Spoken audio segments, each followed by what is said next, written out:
Shadow the Hedgehog has become a favorable character in the franchise since his introduction in Sonic Adventure 2, and to see the character's return in Sonic Heroes due to the popularity definitely felt like an odd choice at best, especially around the time of the game's release.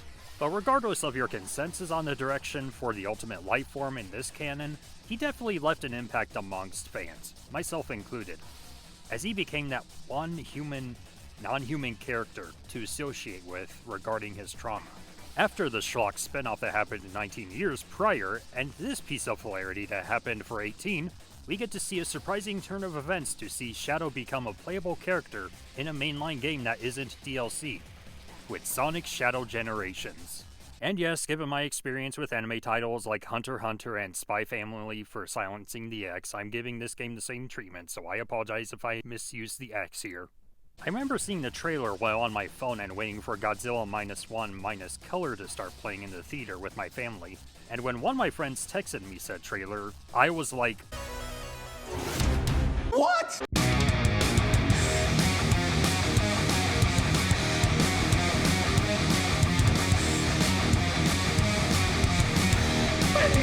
well, you get the point. I'll also admit that even though Ian Flynn is in charge of writing these stories nowadays, my first exposure to his storytelling was from Sonic Frontiers, which I personally liked, but I won't lie by also saying it was quite the memberberry fest throughout with its dialogue.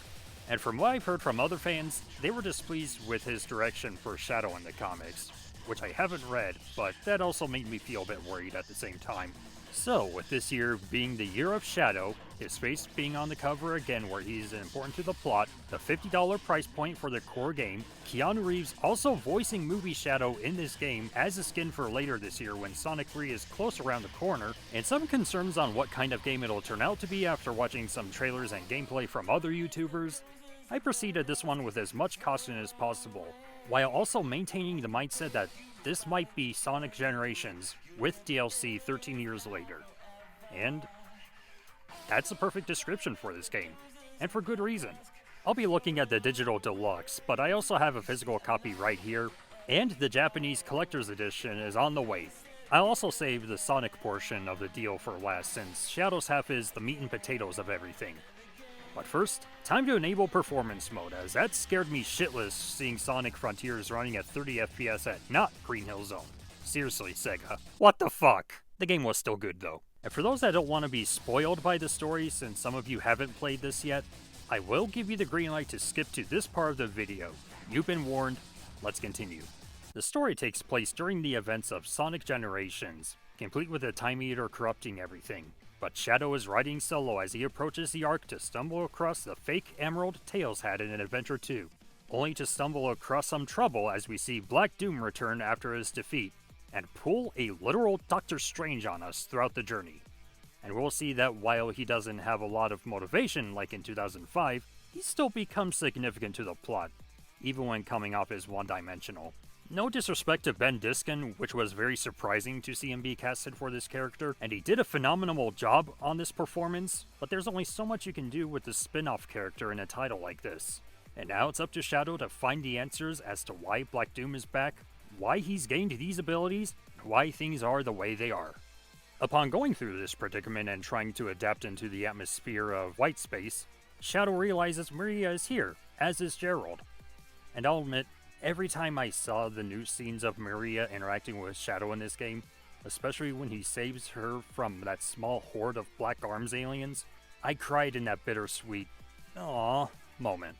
But the one thing that really tugged at my heartstrings the most is later down the road when Black Doom confronts Shadow, Maria, and Gerald, and we get the obligatory, "I'll stop you! Join me." He's nothing like you! Okay. Kind of exchange of dialogue. We see Shadow slowly creep his way to the dark side after obtaining these abilities Black Doom gave him, saying he'll destroy every single part of the Black Arms. But when Maria steps in to help, she says that without light, there's only darkness, and that light can help guide the shadows or something to that effect. And to make things symbolic for the character, they actually added this shot of Maria in the light, invoking that Maria is that light to Shadow's darkness, and also the key element of maintaining that perfect bouncing point for Shadow and his purpose. It's fan service for sure, seeing Shadow have an opportunity to reunite with someone who is like a sister to him, but I can't help but have these feels hit me every single time I see these two together. Oh yeah, also, after fulfilling her wish to give humanity a chance to be happy, again, Black Doom dies again from Shadow whooping his ass while not going in super mode. It apparently makes Maria and Gerald return back to their unfortunate timeline, where they become a distant memory, all dead, like it's supposed to be. Shadow wants to use Chaos Control to prevent them from disappearing, but Maria encourages him not to do so, fulfilling another wish of hers. He leaves his past behind, and rendezvous with Rouge to get up to speed with things with the Time Eater and its shenanigans, complete with a tear from Shadow hitting her face. God damn it, Ian, stop making me cry! And just like that, Shadow Generations is done. While nothing too detail-oriented like the original Sonic Generations was, it was still nice to see Shadow get some love and attention in this narrative. A complaint I read on Twitter one time was that it contradicts the supposed point of the 2005 spin-off game about how Shadow put his past behind him and refused to join Black Doom at the same time, despite having that blood literally flow through his veins. But that's verbatim what happens here. And like I said, he still keeps that promise about Maria giving humanity a chance to be happy, meaning that he hasn't changed. Even after getting the answers he needed back then, he didn't need to repeat that in here. So everything they did with Shadow in this game was just the way I was hoping for. And they managed to pull that off very well. In all honesty, Shadow the Hedgehog from 2005 didn't have a consistent roadmap in regards to story. I mean, there were specific plot points that do explain some things, but that only happens in some of the 10 routes you choose, and it was more based on a reflection of what path you chose in that game. So to not make it have those member berries in there as well, while also keeping notes of things not to mention in any other mainline title, doesn't really bother me all that much. The fan service is still there, as it is with the core game.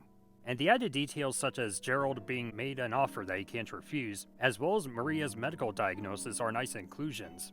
But at the same time, it kind of made me wish there was a little bit more to the story without it being too long-winded.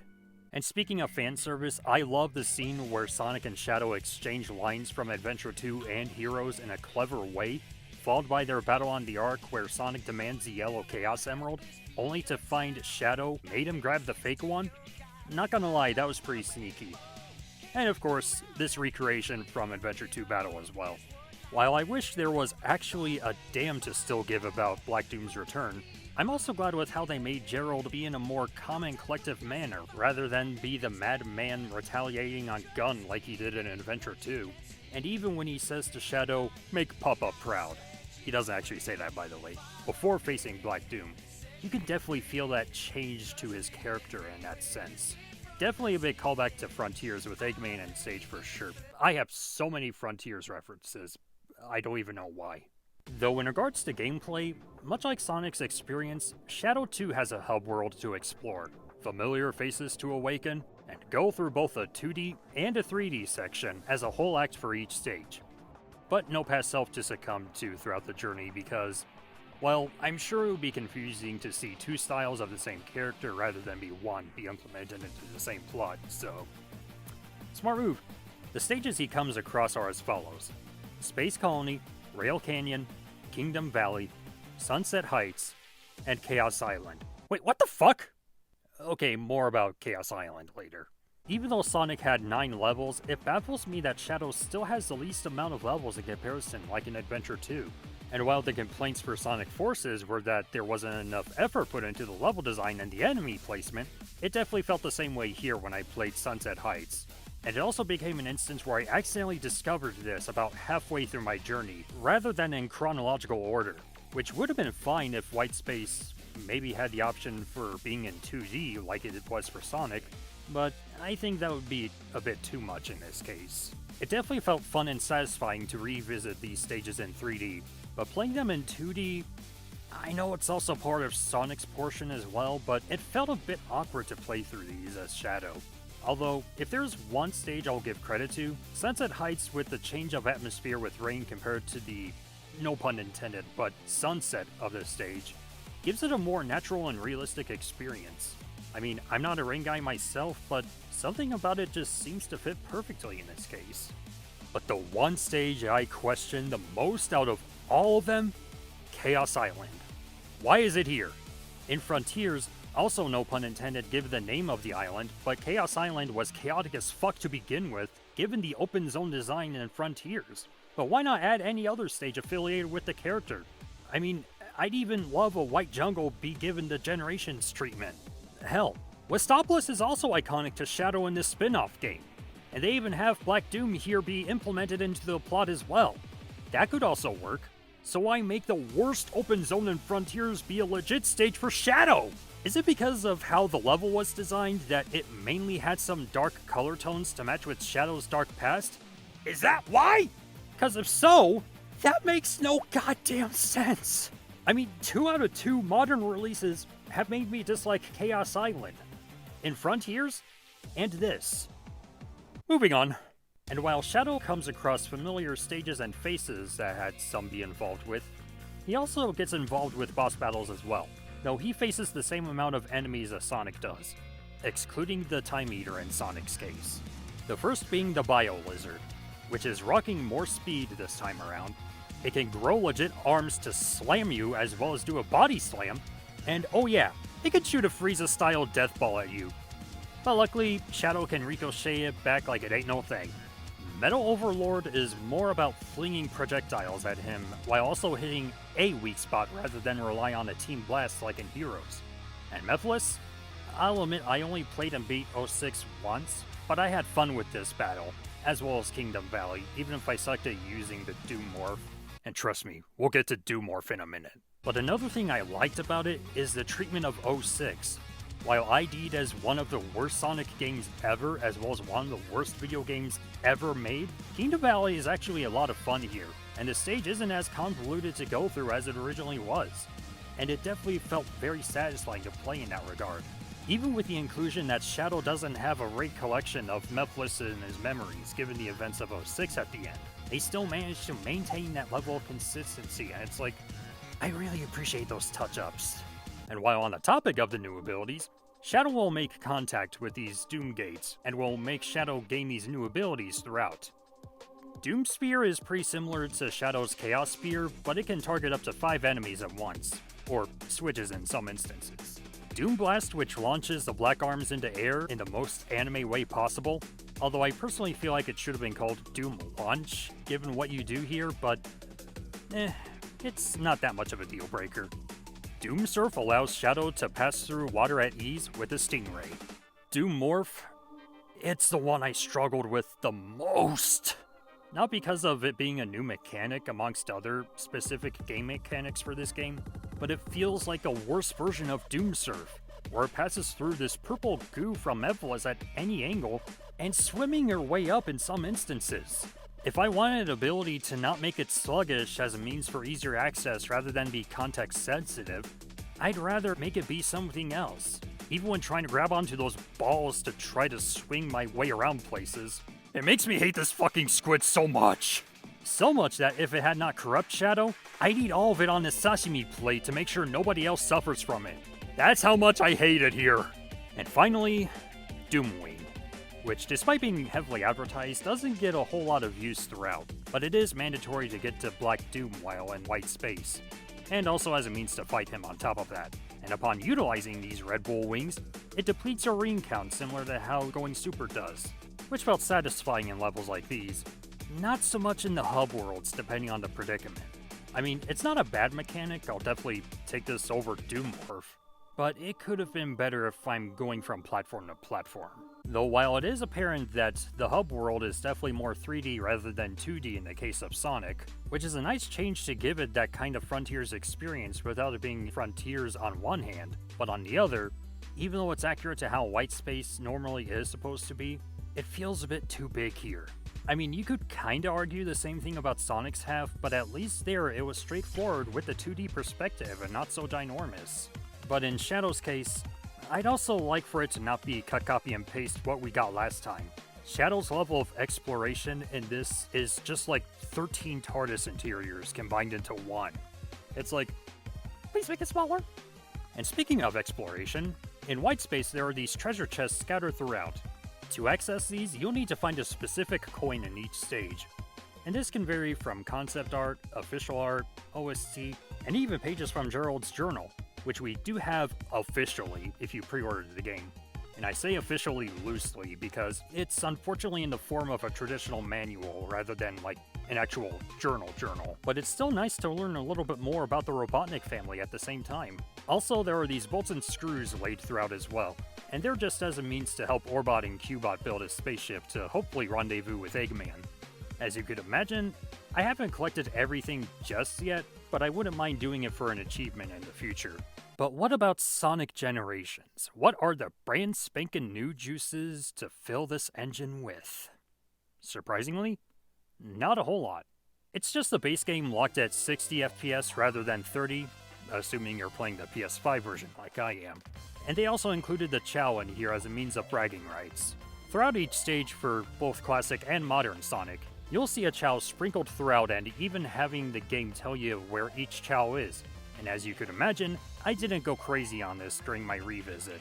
I mean, I know people love the Chow, but they didn't have to be here as a means to collect things outside of making things look cutesy. And all they do is just dance around the section of the hub world that you collected them in. I mean, the red rings are fine as they are, given they have an actual purpose, as they obviously unlock artwork and such. But the Chow, I don't know. I mean, I love them too, but not to an unhealthy amount. Also, for those that missed out on the OG game, or the DLC pre-order that came with the game itself, it also has the pinball game here too. And while on the topic of DLC, it's great to see the adventure skin for modern Sonic both run around Speed Highway and fight Perfect Chaos in it, as a guy amongst others who has adventure as their favorite game. And I still hold to that statement personally. But there are 3 things I do find strange in this port. While they have the shop where you can purchase extra lives, there's no actual life count like it how it originally was implemented into the original game. I mean, maybe it's to add ease on the new players who haven't experienced this game or any other game prior, just to get their footing and not to add any stress about getting a game over.